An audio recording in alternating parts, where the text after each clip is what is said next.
ಶ್ರೀನಿವಾಸ ಮಂತ್ರಾಲಯ ಪ್ರಭುಗಳು ಶ್ರೀ ರಾಘವೇಂದ್ರ ಸ್ವಾಮಿಗಳ ರಸಪ್ರಶ್ನೆ ರಥೋತ್ಸವ ಕಾರ್ಯಕ್ರಮಕ್ಕೆ ತಮಗೆ ಸ್ವಾಗತ. ತಮ್ಮ ಹೆಸರನ್ನು ಜೋರಾಗಿ ಹೇಳಿಮ್ಮ.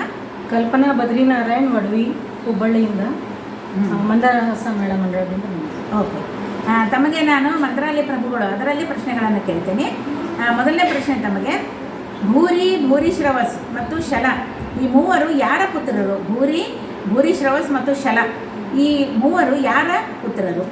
ಭೂರಿ ಶ್ರವಸ್ ಮತ್ತು ಶಲ ಈ ಮೂವರು ಸೋಮದತ್ತನ ಪುತ್ರರು. ಸರಿಯಾದ ಉತ್ತರ. ಇನ್ನು ಎರಡನೇ ಪ್ರಶ್ನೆ ಹೋಗೋಣ. ಶ್ರೀ ವೆಂಕಟನಾಥರಿಗೆ ಯಾವ ಆಶ್ರಮ ನಾಮವನ್ನು ನೀಡಲಾಯಿತು? ವೆಂಕಟನಾಥರಿಗೆ ಆಶ್ರಮ ನಾಮ ಅಂತ ಕೊಡ್ತಾರಲ್ಲ, ಯಾವುದನ್ನು ಏನಂತ ಕೊಟ್ಟರು? ವೆಂಕಟನಾಥನವರಿಗೆ ರಾಘವೇಂದ್ರ ತೀರ್ಥರು ಎಂಬ ಆಶ್ರಮ ನಾಮವನ್ನು ನೀಡಲಾಯಿತು.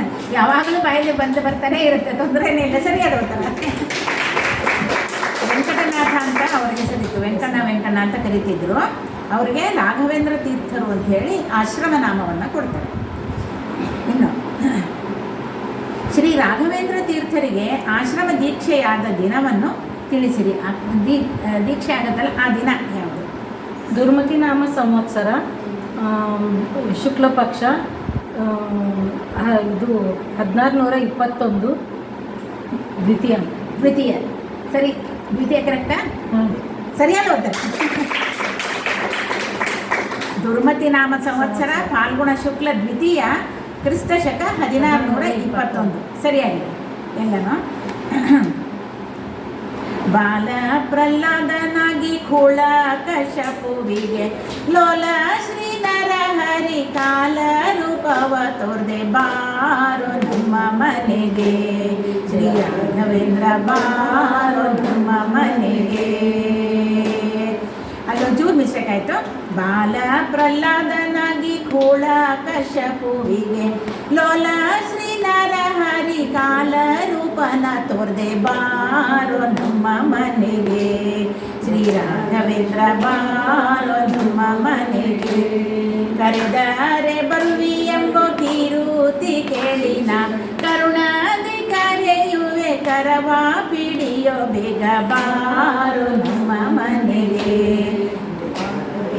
ಬಾರೋ ನಮ್ಮ ಮನೆ. ಯಾಕಂದರೆ ಆಶ್ರಮ ಸಿಕ್ಕಿದೆ, ರಾಘವೇಂದ್ರ ಅಂತ ಇಲ್ಲಿ ಇದಾಗಿದೆ, ಅವ್ರಿಗೆ ಆಶ್ರಮ ನಾಮವನ್ನು ಕೊಟ್ಟಿದ್ದಾರಲ್ವ, ಅದನ್ನೊಂದೆರಡು ಸತಿ ನಾವು ಅದನ್ನು ಹೇಳೋದು.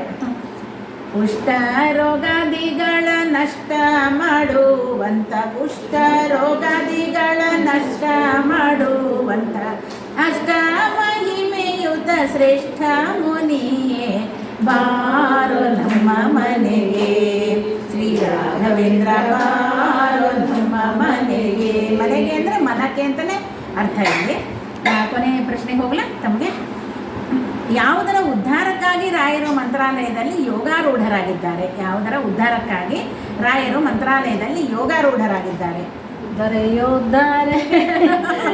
ದರೆಯೋದ್ಧಾರಕ್ಕಾಗಿ ಮಂತ್ರಾಲಯದಲ್ಲಿ ಯೋಗಾರೂಢರಾಗಿದ್ದಾರೆ. ಧರೆಯನ್ನು ಮುಸುಕಿದ ತಮವನ್ನು ತೆರೆಯಲು ಹರ್ಷದಿ ಕಲಿಯುಗದಲ್ಲಿ ಗುರು ರಾಘವೇಂದ್ರರು ಕರ ಮೆರೆದಿರುವರು ಮಂತ್ರಾಲಯದಲ್ಲಿ. ಯಾಕೆಂದರೆ ಈಗ ನಿಜವಾಗ್ಲೂ ರೀ, ಧರೆಯನ್ನು ಈಗ ಕೊರೋನಾ ಬಂದು ಹೋಯಿತು, ಅದಲ್ಲದಂಗೆ ಈಗ ಏನಾಗಿದೆ ಅಂತಂದರೆ ಧರೆಯನ್ನು ಒಂದು ವಿಚಿತ್ರವಾಗಿ ಏನಿಂದ ಯಾರಿಗೂ ಏನು ಬೇಡ ಒಟ್ಟಿನಲ್ಲಿ ಟೂರ್ ಒಂದು ಹೋಗಿ ಬರೋದು ಅಲ್ವಾ? ಸುಮಾರು ಕೇಳಿರಬೇಕು. ಅದರಲ್ಲಿ ಬೆಂಗಳೂರಲ್ಲೆಲ್ಲ ಭಾಳ ಒಂದು ಟೂರ್ ಅಂದರೆ ಎದ್ದು ಬಿಡ್ತಾರೆ. ಮತ್ತೇನಾರು ಹೇಳ್ರಿ, ಬೇಡರಿ ಆಗಲ್ರಿ, ಟೈಮ್ ಇಲ್ಲರಿ ಅಂತಂತಾರೆ. ಟೂರ್ ಅಂದ್ರಿ ಎಲ್ಲ ವಯೋಮಾನದವರು ಸ್ವಲ್ಪ ರಜೆ ಸಿಗ್ತಾ ಟೂರ್ ಓಡು, ನಾವು ಬಂದಿದ್ದೀವಿ ಇಲ್ಲಿ ಆ ರೀತಿ ಒಂದು ಆಗಿದೆ ಇವಾಗ. ಏನಂದ್ರೆ ಒಳ್ಳೆಯದಕ್ಕಾಗಲಿ ತಪ್ಪಿಲ್ಲ, ಆದರೆ ಏನಂದರೆ ಸ್ವಲ್ಪ ಎಲ್ಲ ಲೋಕ ಕೆಡ್ತಾ ಇದೆ. ಅದಕ್ಕೆ ಲೋಕ ಕಲ್ಯಾಣಕ್ಕೋಸ್ಕರ ಧರೆಯೋದ್ಧಾರಕ್ಕೆ ಸಾಮಾನ್ಯ ಅಲ್ಲ ರಾಯರು, ಅವರೇ ಎಲ್ರಿಗೂ ಒಳ್ಳೆ ಇದನ್ನು ಕೊಡಲಿ. ಯಾಕೆಂದರೆ ಈಗ ಮದುವೆಗಳಾಗ್ತಿಲ್ಲ ರೀ, ಮೇನ್ ಅಂದರೆ ಗಂಡಾಗಲಿ ಹೆಣ್ಣಾಗಲಿ ಅಂದರೆ ಮುಖ್ಯವಾಗಿ ಯಾರಿಗೂ ಬೇಡ, ಜವಾಬ್ದಾರಿ ಬೇಡ, ಹಂಗಿದೆ. ಅದಕ್ಕೆ ರಾಯರು ಅವ್ರಿಗೆಲ್ಲ ಅನುಗ್ರಹ ಮಾಡಲಿ ಅಂತ ಹೇಳಿ ನಾವು ಏನಂತಂದರೆ ಎಲ್ಲ ರೀತಿಯಿಂದ ಒಳ್ಳೆಯದಾಗಲಿ ಅಂತ ಒಂದು ಧರೆಯೋದ್ಧಾರಕ್ಕೆ ನಿಮ್ಮ ಒಂದು ತಂಡದವರು, ನಿಮ್ಮ ಭಜನಾ ಮಂಡಳಿಯವರು ಹುಬ್ಬಳ್ಳಿಯಲ್ಲಿ ನಿಜವಾಗ್ಲೂ ರಾಯರನ್ನು ಮೆರೆಸ್ತಾ ಇದ್ದೀರಿ. ತುಂಬ ಒಳ್ಳೆಯ ಒಂದು ಧರೆಯೋದ್ಧಾರಕ್ಕೆ ನೆರೆಯವರವರು ನಾವು ಬಂದು ಈ ಒಂದು ರಥೋತ್ಸವದಲ್ಲಿ ಪಾಲ್ಗೊಂಡಿದ್ದಕ್ಕೆ ತಮಗೆ ಧನ್ಯವಾದ. ಅವಕಾಶ ಕೊಟ್ಟಿದ್ದಕ್ಕಾಗಿ ಧನ್ಯವಾದ.